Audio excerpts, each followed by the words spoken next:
Una sa ating balitaan, tiniyak ni Pangulong Aquino sa kanyang Easter message na paigtingin ng kanyang administrasyon ang pagsugpo sa katiwalian habang isinusulong ang patuloy na pag-unlad ng ekonomiya, social services at makabuluhang proyektong pangkalahatan.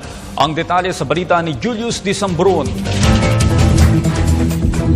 Patuloy ang pagtahak sa tuwid na daan. Ito ang pagtitiyak ni Pangulong Aquino na kung saan kasabay ng pagdiriwang ng mga Pilipino sa muling pagkabuhay ni Hesukristo. Ang siyang pananatiling kaisa nito ang pamahalaan para mapaunlad ang bansa at labanan ang katiwalian. Bilang bahagi ng kanyang message, inihayag ng punong ehekutibo ang siyang pagpapatibay ng antas ng ekonomiya at kalusugan ng bawat isa. Ipinagdiriwang natin ang muling pagkabuhay ni Hesukristo matapos niyang tubusin ang kasalanan ng sanlibutan. Sagisag po ito, sakripisyo at wagas sa pagmamahal ang bukal ng buhay na walang hanggan. Sa pagbangon ng Panginoon mula sa kamatayan, muling natanglawan ng liwanag ang sangkatauhan.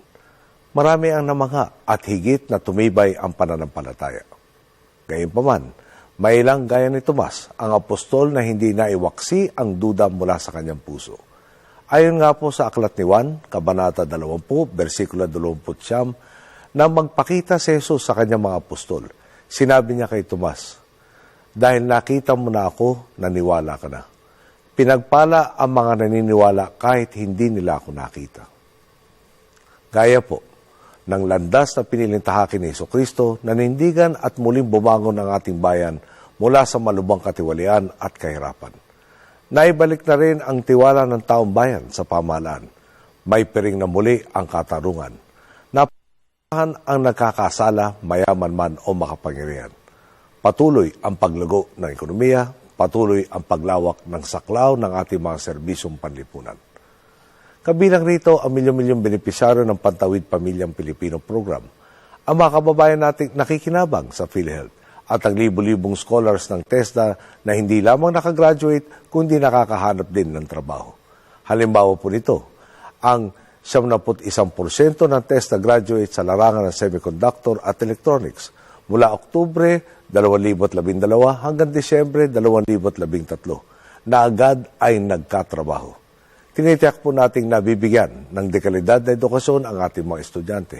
Nabura na po natin ang nadatnan nating kakulangan sa upuan, libro at silid-aralan. Bukod dito, isinusulong din ng gobyerno ang pagkakaroon ng kapayapaan. Dito'y inihalimbawa ng Pangulo ang mabuting dulot ng pagkakalagda sa Comprehensive Agreement on the Bangsamoro noong ika-27 ng Marso sa Malacanang. Abot kamay na aniya ang mapayapang Mindanao na magbubukal ng patas at malawakang oportunidad para sa bawat lumad, Muslim at Kristiyano. Ng Pangulo na susugpuin ang pamahalaan ng katiwalian at mananagot ang dapat managot sa kamay ng batas. Ilan lang po ito sa mabubuting balita ng pagbangon ng ating bayan. Nagpapasalamat po tayo sa mga naniwala at patuloy na naniniwala. Gayon din sa mga nagduda noong una at ngayon ay nakikiambag na sa ating mabuting agenda. Sahan po ninyo, sa nalalabing mga taon ng ating termino, lalo pa natin patitibayin ang mga institusyon, lalo pang dadami ang mga tiwaling mananagot, lalo pang aarangkada ang ating ekonomiya, lalo pang iigting ang ating mga serbisyo, at lalo pang aangat ang antas ng pamumuhay ng ating mga kababayan. Tandaan po natin, dumaan si Hesukristo sa marami at matinding kalbaryo.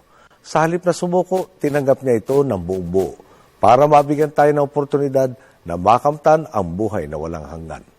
Ito naman ang hamon sa atin bilang kanyang mga tagasunod. Bigyang halaga natin ang pagkakataong kaloob niya upang maiwaksi ang kasamaan at marating ang kaharian ng Diyos. Sa harap ng mga pagsubok, paghihirap o ginhawa, naway lagi natin sa buhay ang kanyang mga dasal, ang paggawa ng tama, pagmamahal at paglingap sa kapwa. Nakasaad din sa mensahe ang pagpapatuloy ng mga nasimulang programang pangkaunlaran kasabay ng paglago ng ating ekonomiya ang siyang pag-unlad din ng pamumuhay ng bawat isa. Malinaw po, dahil sa ating pagdadamayan, lumiliwanag na ang kinabukasan ng ating bansa. Bilang inyong pinuno, may hangganan po ang ating termino at serbisyo. Tungkulin po nating ipagpatuloy ang ating magandang nasimulan at gawing permanente ang tinatamasang transformasyon ng ating lipunan. Nais po nating maipadama sa mas nakakarami. Narito man po tayo o nakababa na sa pwesto, mananatili at dadami pa ang mga oportunidad para sa ating mga kababayan. Lubusin natin ang mga pagkakataong ito. Nasa kamay po natin ang susi ng ganap na pag-asenso. Tiyak pong sa ating malasakit sa isa't isa at sa patnubay ng Panginoon, mararating natin ang katuparan ng ating mga panalangin at mithiin. Para sa Telebisyon ng Bayan, ako si Julius D. Samburon.